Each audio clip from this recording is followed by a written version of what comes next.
Hi hello ನಮಸ್ಕಾರ, welcome back to Roopa and Gudas vlog in Kannada YouTube channel. ನನ್ನ ಇವತ್ತಿನ ಈ ವ್ಲಾಗ್ಗೆ ನಿಮ್ಮೆಲ್ರಿಗೂ ಮತ್ತೊಮ್ಮೆ ಸ್ವಾಗತ. ನನ್ನ ಇವತ್ತಿನ ಈ ವ್ಲಾಗ್ ಬಂದು ಡೈಲಿ ವ್ಲಾಗ್, ಹಾಗೆಯೇ ಬ್ರೈಡಲ್ ಮೇಕಪ್ ವರ್ಕ್ ವ್ಲಾಗ್ ಕೂಡ ಆಗಿರುತ್ತೆ. ಇವತ್ತು ನಾನು ಆಲ್ರೆಡಿ ಬಳೆನ ತೊಡ್ಕೊಂಡು ಒಂದು 15 ಡೇಸ್ ನಿಯರ್ ಆಯ್ತಾ ಬಂತು. ಹಾಗಾಗಿ ಇವತ್ತು ನಾನು ಕಪ್ಪು ಬಳೆನ ತೆಗಿತಾ ಇದ್ದೀನಿ. ನನಗೇನು ತೆಗಿಯೋದಕ್ಕೆ ಇಷ್ಟ ಇರಲಿಲ್ಲ, ಆದ್ರೂ ಹೋಗಿದ ಕಡೆ ಎಲ್ಲನೂ ಈಗ ಮದುವೆ ಆಗಿದೆಯಾ, ಮದುವೆ ಆಗಿ ಎಷ್ಟು ದಿನ ಆಯಿತು, ಈ ಥರ ಎಲ್ಲ ಕೇಳ್ತಾಯಿದ್ರು. ಮತ್ತು ನೋಡ್ತಿದ್ದ ರೀತಿಯೇ ನಾನು ಒಬ್ಬೊಬ್ಬಳೇ ಟ್ರಾವೆಲ್ ಮಾಡ್ತಿರ್ಬೇಕಾದ್ರೆ ಹೊಸ್ದಾಗಿ ಮದುವೆ ಆಗಿದ್ದಾಳೆ ಅನಿಸುತ್ತೆ, ಒಬ್ಬೊಬ್ಬಳೇ ಬಂದಿದ್ದಾಳೆ ಅಂತ ಅವ್ರು ನೋಡ್ತಿದ್ದಿದ್ದು ಜನಗಳು ನೋಡ್ತಿದ್ದಿದ್ದೆಲ್ಲ ನಾನು ನೆನೆಸ್ಕೊಂಡು ಬೇಡ ಸದ್ಯಕ್ಕೆ ಇಷ್ಟು ದಿನ ಆಸೆ ಪಟ್ಟು ಹಾಕ್ಕೊಂಡಿದ್ದಕ್ಕೆ ಖುಷಿ ಆಯ್ತಲ್ಲ ಅಂತ ಹೇಳ್ಬಿಟ್ಟು ತೆಗೆಯೋಣ ಅಂತ ಹೇಳ್ಬಿಟ್ಟು ತೆಗಿತಾ ಇದ್ದೀನಿ. ಇನ್ನು ಯಾವುದೇ ಥರ ಇಂಟೆನ್ಷನ್ ಏನಿಲ್ಲ. ನನಗೂ ಕೈ ತುಂಬ ಹಾಕ್ಕೊಳ್ಳೋದಕ್ಕೆ ಇಷ್ಟ. ಟ್ರೆಡಿಷ್ನಲ್ ಲುಕ್ಕಲ್ಲಿ ನೀವು ರೆಡಿ ಆದಾಗ ಬ್ಯಾಂಗಲ್ ಇರಲಿಲ್ಲ ಅಂದರೆ ಅದು ನಮ್ಮ ಲುಕ್ಕಿಗೆ ಫುಲ್ಫಿಲ್ ಆಗೋದೇ ಇಲ್ಲ. ಹಾಗಾಗಿ ಬ್ಯಾಂಗಲ್ಸು ಹಾಕೊಳ್ಳೋದ್ರಿಂದ ಎಷ್ಟೊಂದು ಸೈಂಟಿಫಿಕ್ ರೀಸನ್ಸ್ ಕೂಡ ಇರುತ್ತೆ. ಅದನ್ನೆಲ್ಲ ನೋಡಿಕೊಂಡು ನಾವು ವೇರ್ ಮಾಡ್ಬೋದು. ಬಟ್ ನಾನು ಬ್ಲ್ಯಾಕ್ ಬಳೆ ಹಾಕಿರೋದ್ರಿಂದ ಎಲ್ಲ ಮದುವೆ ಹೆಣ್ಣು ಅನ್ನೋ ಇಂಟೆನ್ಷನ್, ನಮ್ಮ ಕಡೆ ಎಲ್ಲ ಬ್ಲ್ಯಾಕ್ ಬಳೆ ಮದುವೆ ಎಣ್ಣೆ ಜಾಸ್ತಿ ತೊಟ್ಕೊಳ್ಳೋದಲ್ವ, ಹಾಗಾಗಿ ಆ ಥರ ಕೇಳ್ತಿದ್ರು. ಹಾಗಾಗಿ ಇವತ್ತು ನಾನು ತೆಗೆಯೋಣ ಅಂತ ಹೇಳ್ಬಿಟ್ಟು ತೆಗಿತಾ ಇದ್ದೀನಿ. ತೊಟ್ಕೊಳ್ಬೇಕಾದ್ರೆ ಎಷ್ಟು ಖುಷಿಯಾಗಿದ್ನೋ, ತೆಗಿಬೇಕಾದ್ರೆ ಅಷ್ಟೇ ಬೇಜಾರು ಕೂಡ ಆಗಿದೆ. ನನ್ನ ಕೈಯಲ್ಲಿ ಅದೇನೋ ಕರಿಬಳೆ ಒಂಥರ ಲುಕ್ ಕೊಡ್ತಾಯಿತ್ತು, ಮತ್ತು ನನಗೆ ಒಂಥರ ಗುಡ್ ವೈಬ್ಸ್ನ ಅದು ಕೊಡ್ತಾಯಿತ್ತು. ನನಗೆ ತುಂಬ ಹ್ಯಾಪಿ ಮೂಮೆಂಟ್ಸ್ಗಳೇ ಇರ್ತಿತ್ತು ನನಗೆ ತೊಟ್ಕೊಂಡಿದ್ದಾಗ. ನಾನು ಅದನ್ನಂತೂ ಯಾವತ್ತೂ ಮರೆಯೋದಕ್ಕೆ ಸಾಧ್ಯನೇ ಇಲ್ಲ. ಮದುವೆ ಆದಮೇಲೆ ಆಫ್ಟರ್ 3 ಇಯರ್ಸ್ ನಾನು ವೇರ್ ಮಾಡಿದ್ದು ನನಗೆ ತುಂಬಾ ಖುಷಿ ಕೊಡ್ತಾಯಿತ್ತು. ಥ್ಯಾಂಕ್ ಯು ಕರಿಬಳೆ, ಕಪ್ಪು ಬಳೆ, ಸಾರಿ ಯಾರೋ ಒಬ್ಬರು ಕಮೆಂಟ್ ಮಾಡಿದರು ಕಪ್ಪು ಬಳೆ ಅಂತ ಹೇಳಬೇಕು, ಕರಿಬಳೆ. ನಾನೇನು ಆಡು ನಾನು ಯಾವ ಥರ ಮಾತಾಡ್ತೀನೋ ಅದೇ ಥರ ವಾಯ್ಸ್ ಓವರ್ ಕೊಡ್ತಿದ್ದೆ. ನೋಡೋರು ನಿಮ್ಮ ಖುಷಿನೇ ನನ್ನ ಖುಷಿ. ಹಾಗಾಗಿ ನಾನು ಇದನ್ನು ಕರೆಕ್ಟ್ ಮಾಡ್ಕೊಂಡಿದ್ದೀನಿ.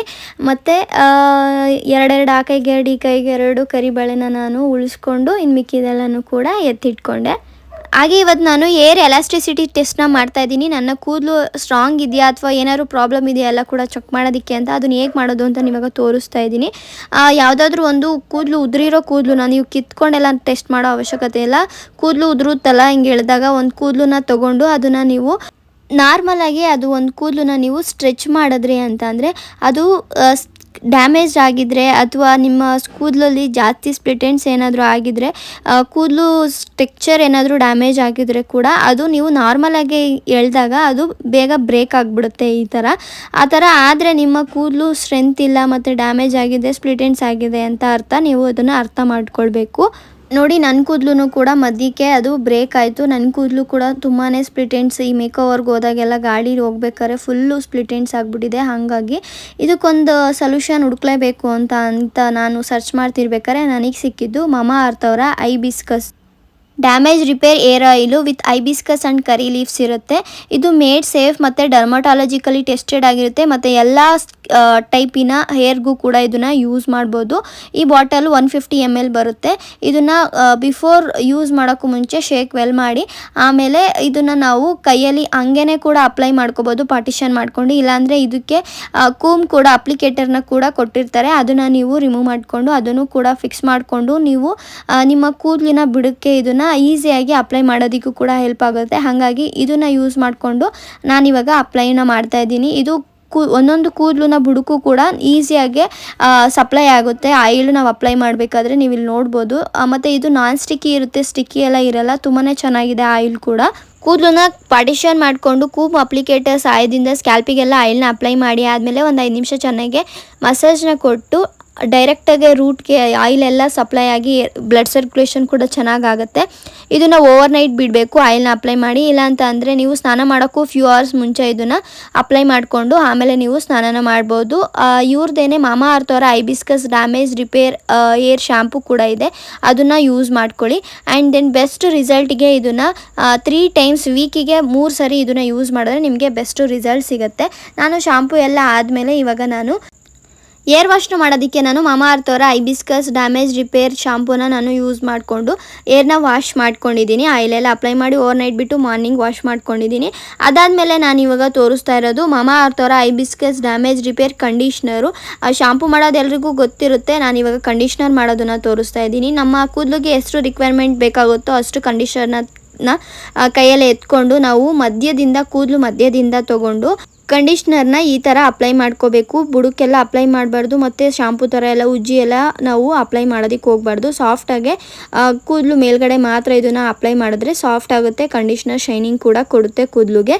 ಶಾಂಪೂಯಿಂದ ಏನ ವಾಶ್ ಮಾಡಾದಮೇಲೆ ಫುಲ್ ಕೂದಲುಗೆ ಕಂಡೀಷ್ನರ್ನ ಸಾಫ್ಟಾಗೆ ನಾನು ತೋರಿಸಿ ರೀತಿಯಲ್ಲಿ ಅಪ್ಲೈ ಮಾಡ್ಕೊಳ್ಳಿ. ನನಗೆ ಇನ್ನೂ ಎಕ್ಸ್ಟ್ರಾ ಬೇಕು ಅನ್ನಿಸ್ತು, ಹಾಗಾಗಿ ನಾನು ಇನ್ನೂ ಸ್ವಲ್ಪ ಕಂಡೀಷ್ನರ್ನ ಅಪ್ಲೈ ಮಾಡ್ಕೊತಾ ಇದ್ದೀನಿ. ಅಪ್ಲೈ ಮಾಡಿಕೊಂಡು ಇದನ್ನು 2 ಇಂದ 3 ಮಿನಿಟ್ಸ್ ಇದನ್ನು ಹಾಗೇ ಬಿಡಬೇಕು. ಅದಾದಮೇಲೆ ನಾವು ನೀಟಾಗೆ ವಾಟರಲ್ಲಿ ಇದನ್ನು ನೀಟಾಗೆ ರ್ಯಾನಿಷ್ ಮಾಡ್ಕೋಬೇಕು, ಒಂಚೂರು ಬಿಡ್ದಂಗೆ. ಅಂದರೆ ಉಜ್ಜಿ ಎಲ್ಲ ತೆಗಿಯೋಕೆ ಹೋಗ್ಬಾರ್ದು, ಸಾಫ್ಟಾಗೇ ಇದನ್ನು ನೀಟಾಗೆ ತೊಳೆದ್ರೆ ಅದು ಹೋಗ್ಬಿಡುತ್ತೆ. ನಿಮಗೆ ಫೀಲ್ ಗೊತ್ತಾಗುತ್ತೆ ವಾಶ್ ಮಾಡಬೇಕಾದ್ರೆ ಯಾವ ರೀತಿ ವಾಶ್ ಮಾಡಿದ್ರೆ ಅದು ಹೋಗುತ್ತೆ ಅಂತ. ಸಾಫ್ಟಾಗಿ ವಾಶ್ ಮಾಡಿದ್ರೆ ಅದು ನೀಟಾಗೆ ರಿಮೂವ್ ಆಗುತ್ತೆ ಕಂಡೀಷ್ನರ್ ಎಲ್ಲನೂ ಕೂಡ, ಮತ್ತು ಕೂದಲಿಗೆ ತುಂಬಾ ಶೈನಿಂಗ್ ಮತ್ತು ಸಾಫ್ಟ್ನೆಸ್ ಕೂಡ ಕೊಡುತ್ತೆ. ಈಗಂತೂ ಈ ಸ್ಪ್ಲಿಟ್ ಎಂಡ್ಸು, ಡ್ಯಾಮೇಜ್ ಏರು ಇದೆಲ್ಲನೂ ಕೂಡ ಕಾಮನ್ ಆಗಿಬಿಟ್ಟಿದೆ ಡ್ಯೂ ಟು ಪೊಲ್ಯೂಷನ್ ಆಗಿರ್ಬೋದು, ನಾವು ಓಡಾಡೋ ಸುತ್ತಮುತ್ತ ಸರೌಂಡಿಂಗ್ ಆಗಿರ್ಬೋದು, ಮತ್ತು ನಮ್ಮ ಲೈಫ್ ಸ್ಟೈಲ್ ಆಗಿರ್ಬೋದು, ಇದರಿಂದಾಗಿ ಎಲ್ಲ ಪ್ರಾಬ್ಲಮ್ಸ್ ಇದ್ದೇ ಇರುತ್ತೆ. ಹಾಗಾಗಿ ಈ 3 ಕೂಡ ಬೆಸ್ಟ್ ಅಂತಲೇ ಹೇಳ್ಬೋದು. ಐಬಿಸ್ಕಸ್ ಶಾಂಪೂ, ಕಂಡೀಷ್ನರ್ ಮತ್ತು ಹೇರ್ ಆಯಿಲ್, ಈ 3 ಕೂಡ ಯೂಸ್ ಮಾಡೋದ್ರಿಂದ ನಮ್ಮ ಕೂದಲು ತುಂಬಾ ಹೆಲ್ದಿಯಾಗಿ ಕೂಡ ಇರುತ್ತೆ. ನೋಡ್ಬೋದು ನೀವು ಎಷ್ಟು ಶೈನಿಂಗ್ ಆಗಿ, ಮತ್ತು ಅವಾಗಿನ್ಗೂ ಈಗಿನ್ಗೂ ಸ್ವಲ್ಪ ಬೆಟರ್ ಅನಿಸುತ್ತೆ. ಸ್ಮೆಲ್ ಕೂಡ ತುಂಬಾ ಚೆನ್ನಾಗಿತ್ತು, ಫ್ರ್ಯಾಗ್ನೆನ್ಸು.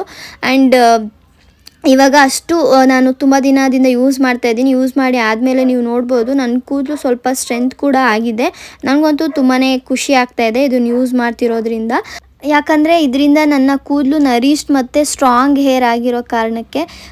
ಇವಾಗ ನಿಮ್ಮ ಸರ್ದಿ ನೀವು ಕೂಡ ನಿಮ್ಮ ಲೈಫ್ನ ಕಲರ್ಫುಲ್ ಮಾಡ್ಕೊಳ್ಳಿ ಬೈ ರಿಪೇರಿಂಗ್ ಏರ್ ಡ್ಯಾಮೇಜಸ್ಸಿಂದ. ನಿಮ್ಮೆಲ್ರಿಗೂ ಗೊತ್ತಿರೋ ಹಾಗೆ ಈ ಪ್ರಾಡಕ್ಟ್ನ ಹೇಗೆ ಪರ್ಚೇಸ್ ಮಾಡ್ಬೋದು ಅಂತಂದರೆ ಅಮೆಝಾನ್, ಫ್ಲಿಪ್ಕಾರ್ಟ್, ನೈಕಾ ಮತ್ತು purple. Baby products are available in ಮಾಮಾ ಅರ್ತ್ ವೆಬ್ಸೈಟಲ್ಲಿ ಸಿಗುತ್ತೆ. ಅಮೆಝಾನ್ ಮತ್ತು ಫಸ್ಟ್ ಕ್ರೈಯಲ್ಲೂ ಕೂಡ ಮಾಮಾ ಅರ್ತ್ ಪ್ರಾಡಕ್ಟ್ ಸಿಗುತ್ತೆ, ಮತ್ತು ಅವ್ರದ್ದೇ ಓನ್ ಸ್ಟೋರ್ ಕೂಡ, ಆಫ್ಲೈನ್ ಸ್ಟೋರ್ ಕೂಡ ಇದೆ. Comment me down below your spot ಮಾಮಾ ಅರ್ತ್ ಸ್ಟೋರ್ ಅರೌಂಡ್ ಯು. ಮತ್ತು ಈ ಪ್ರಾಡಕ್ಟ್ ಮೇಲೆ 20% ಆಫ್ ಕೂಡ ಸಿಗುತ್ತೆ. ನನ್ನ ಕೂಪನ್ ಕೋಡ್ RNG2024ನ ಯೂಸ್ ಮಾಡಿಕೊಂಡ್ರಿ ಅಂತ ಅಂದರೆ ಈಗಲೇ ಹೋಗಿ ಪರ್ಚೇಸ್ ಮಾಡಿ. ನಾನು ಡಿಸ್ಕ್ರಿಪ್ಷನಲ್ಲಿ ಹಾಗೆ ಕಮೆಂಟಲ್ಲಿ ಕೂಡ ಡೀಟೇಲ್ಸ್ನ ಪಿನ್ ಮಾಡಿರ್ತೀನಿ, ಚೆಕ್ ಮಾಡಿ. ಹಾಗೆ ಇವತ್ತೊಂದು ಬ್ರೈಡಲ್ ಮೇಕಪ್ ಇದೆ. ಈ ಮಂತಿನ ಫಸ್ಟ್ ಬ್ರೈಡಲ್ ಮೇಕಪ್ ಅಂತಲೇ ಹೇಳ್ಬೋದು, ಮೇ ಮಂತಿಂದು. ಇವಾಗ ನಾನು ಹೊರಟಿದ್ದೀನಿ. ಬ್ರೈಡ್ 4 ಗಂಟೆ ಅಷ್ಟರಲ್ಲಿ ಬರ್ತೀನಿ ಅಂತ ಹೇಳಿದರೆ, ನಾನು 3:30 ಅಷ್ಟರಲ್ಲಿ ಬಿಟ್ಟೆ. ಇಲ್ಲೇ ಸಂತೆ ಮಧೂರ್ ಹತ್ರ ಇರೋದು, ದೇವಸ್ಥಾನದ ಹತ್ರ ಚೌಟ್ರಿ, ಅಲ್ಲಿ ಮದುವೆ ಇರೋದು. ಹಾಗಾಗಿ 3:30ಗೆ ಹೊರಟ್ವಿ. ನಾನು ಮತ್ತು ಇನ್ನೊಬ್ರು ಅಕ್ಕನ ಎಷ್ಟರಲ್ಲಿ ಕರ್ಕೊಂಡಿದ್ದೆ. ಇವಾಗ ಇಬ್ಬರೂ ಹೊರಟಿದ್ದೀವಿ. ಬಸ್ ಫುಲ್ ರಶ್ ಇತ್ತು. ಬಂದು ಹೆಂಗೋ ರೀಚ್ ಆದ್ವಿ ಲೊಕೇಶನ್ನ. ಹುಡುಗನ ಕಡೆದು ಮದುವೆ ಆಗಿರೋದ್ರಿಂದ ಅವರು ಹುಡುಗಿನ ಏನೋ ಶಾಸ್ತ್ರ ಮಾಡ್ಕೊಂಡು ಒಳಗಡೆ ಕರ್ಕೋಬೇಕು ಅಂತ ಹೇಳ್ಬಿಟ್ಟು ಹುಡುಗಿ ಆಚೆನೇ ವೆಯ್ಟ್ ಮಾಡ್ತಾಯಿದ್ರು. ನಾವು ನಿಯರ್ಲಿ 1.5 hour 2 hours ವೆಯ್ಟ್ ಮಾಡಿದ್ವಿ. ಆಮೇಲೆ ಬ್ರೈಡ್ ಬಂದರು. ಅದಕ್ಕೂ ಮುಂಚೆ ಅವ್ರ ಅಕ್ಕಂಗೆ ಮೇಕೋವರ್ ಎಲ್ಲ ಮಾಡಿ ಕಳಿಸಿದ್ವಿ. ಬ್ರೈಡಿಗೆ ಆಮೇಲೆ ರೆಡಿ ಮಾಡಿದ್ವಿ. ಅರ್ಜೆಂಟ್ ಮಾಡ್ತಾಯಿದ್ರು. ವೀಡಿಯೋ ತೆಕ್ಕೊಳ್ಳೋದಕ್ಕೆ, ಫೋಟೋ ತೆಕ್ಕೊಳ್ಳೋದಕ್ಕೆ ಎಲ್ಲನೂ ಬಿಡಲಿಲ್ಲ. ರೆಡಿ ಮಾಡ್ತಿರ್ಬೇಕಾರಿಂದನೇ 1/4 ಗಂಟೆಯಿಂದನೇ ಕರಿತಾನೆ ಇದ್ದರು, ಜನ ಎಲ್ಲ ಹೊರಟೋಗ್ತಾರೆ ಅಂತ. ಫೈನಲ್ ಆಗಿ ನಾವು ರಿಸೆಪ್ಷನಿಗೆ ಹುಡುಗಿನ ರೆಡಿ ಮಾಡಿದ್ದೀವಿ. ಲುಕ್ ಹೇಗೆ ಬಂದಿದೆ ಏನು ಅಂತ ನಿಮ್ಮ ಅಭಿಪ್ರಾಯನ ತಿಳಿಸಿ. ನಾನು ರೀಲ್ಸ್ಗಿನ್ನೂ ಅಪ್ಲೋಡ್ ಮಾಡಿಲ್ಲ, ಅಪ್ಲೋಡ್ ಮಾಡ್ತೀನಿ. ಅಲ್ಲೂ ಕೂಡ ನೀವು ನನ್ನ ಇನ್ಸ್ಟಾಗ್ರಾಮ್ ಪೇಜಲ್ಲಿ ಚೆಕ್ಔಟ್ ಮಾಡ್ಬೋದು. ಮೇಕಪ್ ಎಲ್ಲ ಮುಗಿಸಿ ಎಲ್ಲ ಪ್ಯಾಕ್ ಮಾಡಿ ಅಲ್ಲೇ ಇಟ್ಟು ರಿಸೆಪ್ಷನ್ನ ನೋಡಿಕೊಂಡು ಮನೆಗೆ ಹೊರಟ್ವಿ. ಊಟ ಎಲ್ಲ ಮಾಡ್ಕೊಂಡು ಅಲ್ಲೇ ಇಲ್ಲಿಂದ ಒಂದು ಅರ್ಧ ಕಿಲೋಮೀಟ್ರ್, 1.5 ಕಿಲೋಮೀಟರ್ ಆಗುತ್ತೆ. ಯಾರೋ ಊಟಕ್ಕೆ ಬಂದಿದ್ರು, ಅಂದರೆ ಮದುವೆಗೆ ಬಂದಿದ್ದವ್ರ ಹತ್ರ ಅಣ್ಣನ ಹತ್ರ ಅಣ್ಣ ಡ್ರಾಪ್ ಹಾಕಿ ಅಂತ ಹೇಳ್ಬಿಟ್ಟು ಮೇನ್ ರೋಡಿಗೆ ಡ್ರಾಪ್ ಹಾಕ್ಸ್ಕೊಂಡು ಅಲ್ಲಿಂದ ಬಸ್ ಹತ್ಕೊಂಡು ಲಾಸ್ಟ್ ಬಸ್ ಇದ್ದಿದ್ದು 9:30. ಇಬ್ಬರೂ ಕುಣಿಗಲಿಗೆ ಬಂದು ರೀಚ್ ಆದ್ವಿ. ಅಂದರೆ ಅಲ್ಲಿ ರೂಮ್ ಫೆಸಿಲಿಟಿ ಎಲ್ಲ ಇರಲಿಲ್ಲ ಸ್ವಲ್ಪ, ಹಾಗಾಗಿ ಮನೆಗೆ ಬಂದ್ವಿ. ಮನೆಗೆ ನನ್ನ ತಮ್ಮ ಬಂದ ಕುಣಿಗಲ್ಗೆ ಪಿಕ್ ಮಾಡ್ಕೊಂಡು ಇದ್ದಕ್ಕಿದ್ದಂಗೆ ನಾನು ವೀಡಿಯೋ ಮಾಡೋದಕ್ಕೆ ಅಂತ ಫೋನ್ ಎತ್ತಿದ ತಕ್ಷಣವೇ ಪಟ ಅಂತ ಮಳೆ ಬಂದ್ಬಿಡ್ತು. ಎಷ್ಟು ಜೋರಾಗಿ ಬೀಳ್ತಿತ್ತು ಅಂದರೆ ನೋವಾಗ್ತಿತ್ತು, ಅಷ್ಟು ಜೋರಾಗಿ ಮಳೆ ಬಿದ್ದುಬಿಡ್ತು. 1 ಕಿಲೋಮೀಟರ್ ಇತ್ತು ಅಷ್ಟೇ ಮನೆಗೆ. ಇನ್ನೇನು ಮಾಡೋದು ಅಂತ ಹೇಳ್ಬಿಟ್ಟು ಹಾಗೆ ನೆನ್ಕೊಂಡು ಇಬ್ಬರೂ ಬಂದುಬಿಟ್ವಿ. ಎಷ್ಟು ಜೋರಾಗಿ ಬಿತ್ತು ಅಂತಂದರೆ ಮತ್ತೆ ಫಸ್ಟ್ ಮಳೆ ನೆಂದಿದ್ದು ಅಂದರೆ ಚಳಿ ಆದಂಗೆ ಆಗ್ಬಿಡ್ತು. ಮನೆಗೆ ಬಂದು ರೀಚ್ ಆದಾಗ ಒಂದು 9:45 ಏನೋ ಆಗಿತ್ತು. ಅಪ್ಪುಗೆ ಊಟ ತಿನ್ನಿಸ್ಕೊಡ್ತಾಯಿದ್ರು. ನಾನು ಫ್ರೆಶಪ್ ಎಲ್ಲ ಆಗಿ ಮತ್ತೆ ಅವನಿಗೆ ನಾನು ಅನ್ನ ತಿನ್ನಿಸ್ಕೊಟ್ಟೆ. ಅವನು ಸ್ವಲ್ಪ ಮುದ್ದೆ ತಿಂದಿದ್ದ ಅಷ್ಟೇ ಅಪ್ಪನ ಜೊತೆ. ಅದಾದಮೇಲೆ ಅವನನ್ನು ಮಲಗಿಸಿ ನಾನು ಕೂಡ ಮಲ್ಕೊಂಡು ಬೆಳಗ್ಗೆ ಮತ್ತೆ ಮುಹೂರ್ತ ಇದ್ದಿದ್ದು 9ರಿಂದ 10 ಗಂಟೆ.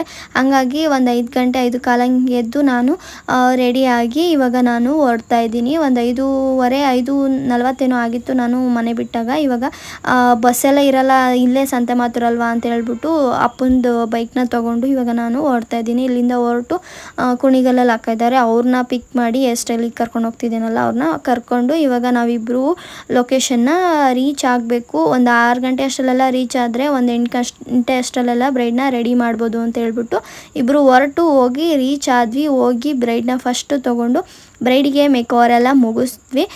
ಬ್ರೈಡಲ್ ಮೇಕಪ್ ಮುಹೂರ್ತಮ್ ಲುಕ್ ಹೇಗೆ ಬಂದಿದೆ ಅಂತ ಹೇಳ್ಬಿಟ್ಟು ನಿಮ್ಮ ಅಭಿಪ್ರಾಯನ ನೀವು ತಿಳಿಸಿ. ಬ್ರೈಡ್ಗಂತೂ ತುಂಬಾ ಇಷ್ಟ ಆಯಿತು. ಪಾಪ ಅವರು ಆನೆಸ್ಟಾಗಿ ಹೇಳಿದ್ರು. ನಿಮ್ಗೆ ಹೇಗೆ ಅನ್ನಿಸ್ತು, ಮೇಕಪ್ ಹೇಗಿದೆ, ಚೆನ್ನಾಗಿದೆಯಾ ಏನು ಅಂತ ಹೇಳ್ಬಿಟ್ಟು. ಯಾವುದೇ ಥರ ಫಿಲ್ಟರ್ ಆಗಲಿ ಎಡಿಟ್ ಆಗಲಿ ಏನೂ ಮಾಡಿಲ್ಲ. ಜಸ್ಟ್ ನಾನು ಫೋನಲ್ಲಿ ವೀಡಿಯೋನ ಕ್ಯಾಪ್ಚರ್ ಮಾಡಿರೋದಷ್ಟೇ. ನಿಮ್ಮ ಅಭಿಪ್ರಾಯನ ನೀವು ಆನೆಸ್ಟಾಗಿ ನೀವು ತಿಳಿಸ್ಬೋದು.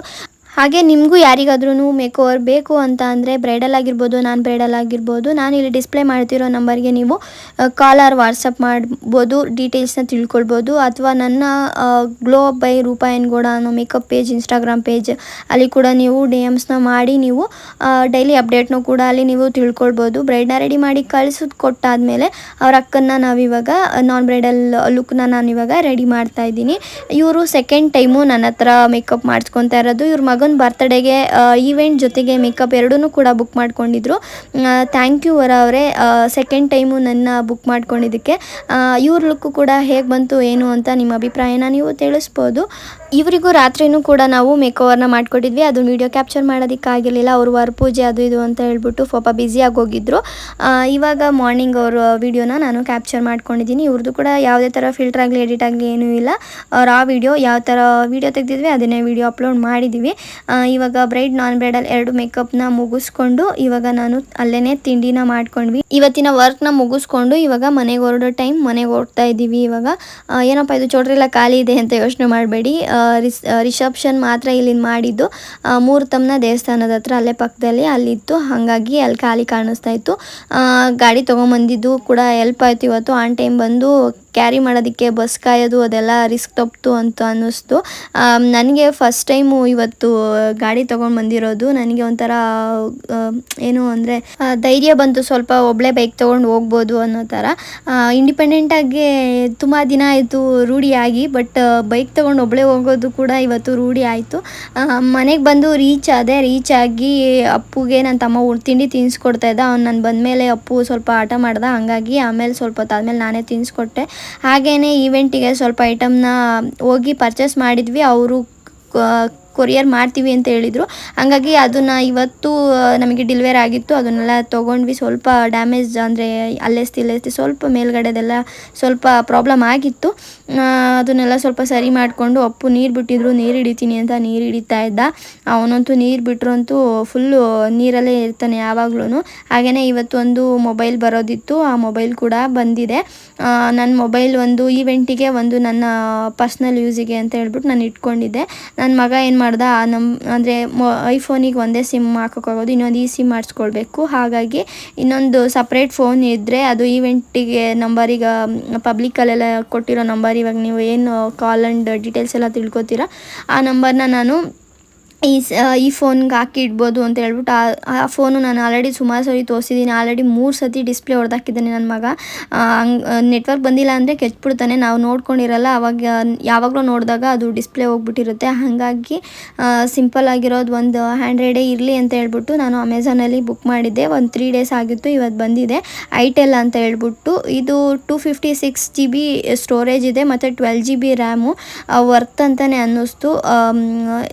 ಅಂದರೆ ನಾರ್ಮಲ್ ಯೂಸ್ ಮಾಡೋದಕ್ಕೆಲ್ಲ, ಅಂದರೆ ಲೈಕ್ ಫೋಟೋ ವೀಡಿಯೋಸ್ ಎಲ್ಲನೂ ಚೆನ್ನಾಗೂ ಬರುತ್ತೆ. ಅಂದರೆ ಕೆಪಾಸಿಟಿನೂ ವ್ಯಾಲ್ಯೂ ಆಫ್ ಮನಿ ಅಂತಲೇ ಹೇಳ್ಬೋದು. ಫೋನ್ ಕೂಡ ತುಂಬಾ ಚೆನ್ನಾಗಿದೆ. ನಮ್ಮ ಅಪ್ಪಂಗೆ ಆಲ್ರೆಡಿ ಕೊಡಿಸಿದ್ವಿ ನಾವು. ನಮ್ಮ ಅಪ್ಪ ಯೂಸ್ ಮಾಡ್ತಿದ್ರಲ್ವ, ಹಾಗಾಗಿ ಇರಲಿ ಈವೆಂಟಿಗೆ ನಾನು ಜಸ್ಟ್ ಅಪ್ಡೇಟಿಗೋಸ್ಕರ ಮತ್ತು ಕಾಲ್ ಮಾತಾಡೋದಕ್ಕೆ ಅಲ್ವಾ ಅಂತ ಹೇಳ್ಬಿಟ್ಟು ನಾವು ಇದನ್ನು ಆರ್ಡ್ರ್ ಮಾಡಿದ್ವಿ. ತುಂಬಾ ಚೆನ್ನಾಗಿತ್ತು ಫೋನು. ನಾನು ಒಳ್ಳೆ ಐಫೋನ್ ರಿವ್ಯೂ ಮಾಡ್ದಂಗೆ ಮಾಡ್ತಾಯಿದ್ದೀನಿ. ಸೊ ಅದಕ್ಕೆ ನನ್ನ ತಮ್ಮ ಎಲ್ಲ ಐಫೋನ್ ಥರನೇ ಅಂತಿದ್ದ. ಸ್ವಲ್ಪ ಫ್ಯೂಚರ್ಸ್ ಎಲ್ಲ ಲೈಕ್ ಐಫೋನ್ ಥರನೇ ಇದೆ. 7,500 ರೂಪಾಯಿ, ₹1 ಕಮ್ಮಿ, 7,499 ರುಪೀಸ್. ಇದು ವರ್ತ್ ಅಂತಲೇ ಅನ್ನಿಸ್ತು ನನಗೆ. ಹಾಗಾಗಿ ನಾವು ಪರ್ಚೇಸ್ ಮಾಡಿದ್ವಿ. ನೀವು ಯಾರಾದರೂ ಸಿಂಪಲಾಗಿ ಬೇಕು ಅಂತ ಅಂದರೆ ನೀವು ಬೇಕಾದ್ರೆ ಲಿಂಕ್ನ ಕೇಳಿ, ನಾನು ಬೇಕಾದ್ರೆ ಲಿಂಕ್ನ ಕಳಿಸ್ತೀನಿ. ಆದರೆ ಡಿಸ್ಕ್ರಿಪ್ಷನಲ್ಲೂ ಲಿಂಕ್ನ ಹಾಕಿರ್ತೀನಿ, ನೀವು ಚೆಕ್ ಮಾಡ್ಬೋದು. ಡೀಟೇಲ್ಸ್ನ ಚೆಕ್ ಮಾಡಿ ನೀವು ಬೇಕಾದರೆ ತೊಗೊಳ್ಬೋದು. ನಮಗೆ ಯೂಸ್ ಅನ್ನಿಸ್ತು, ಚೆನ್ನಾಗಿದೆ ಅನ್ನಿಸ್ತು. ಹಾಗಾಗಿ ನಾನು ಇದನ್ನು ತೋರಿಸ್ತಾ ಇದ್ದೀನಿ. ಇವಾಗ ಕಮ್ಮಿ ಬಜೆಟಲ್ಲಿ ಏನಾದರೂ ಫೋನ್ ಹುಡುಕ್ತಾ ಇದ್ದರೆ, ನಿಮಗೇನಾದರೂ ತೊಗೋಬೇಕು ಅಂತ ಇದ್ದರೆ, ನೆಸೆಸಿಟಿ ಇದ್ದರೆ ನೀವು ಇದನ್ನು ಪರ್ಚೇಸ್ ಮಾಡ್ಬೋದು. ಇದಿಷ್ಟು ಈ ವ್ಲಾಗ್ ನಿಮ್ಮೆಲ್ರಿಗೂ ಇಷ್ಟ ಆಗಿದೆ ಅಂತ, ಇನ್ಫಾರ್ಮೇಟಿವ್ ಅನಿಸ್ತಿದೆ ಅಲ್ಪ ಸ್ವಲ್ಪನಾದರೂ ಅಂತ ಅನ್ಕೊಂತ ಈ ವ್ಲಾಗ್ನ ಇಲ್ಲಿಗೆ ಎಂಡ್ ಮಾಡ್ತಾ ಇದ್ದೀನಿ. ಇಷ್ಟ ಆಗಿದ್ರೆ ಏನು ಮಾಡಬೇಕು ಗೊತ್ತಲ್ಲ, ಲೈಕ್ ಶೇರ್ ಕಮೆಂಟ್ ಮಾಡಿ. ಹಾಗೆ ಇನ್ನು ಯಾರೆಲ್ಲ ಸಬ್ಸ್ಕ್ರೈಬ್ ಮಾಡ್ಕೊಂಡಿಲ್ಲ ಅಂದರೆ ನನ್ನ ಚಾನಲ್ಗೆ ಸಬ್ಸ್ಕ್ರೈಬ್ ಮಾಡಿಕೊಂಡು ನನ್ನ ಫ್ಯಾಮಿಲಿಗೆ ಜಾಯ್ನ್ ಆಗಿ. ಹಾಗೆ ನಾನು ಸಿಗ್ತೀನಿ ನೆಕ್ಸ್ಟ್ ವೀಡಿಯೋದಲ್ಲಿ. ಅಲ್ಲಿವರೆಗೂ see you, take care, bye. ಇದೇ ಥರ ಸಪೋರ್ಟ್ ಮಾಡಿ. Thank you.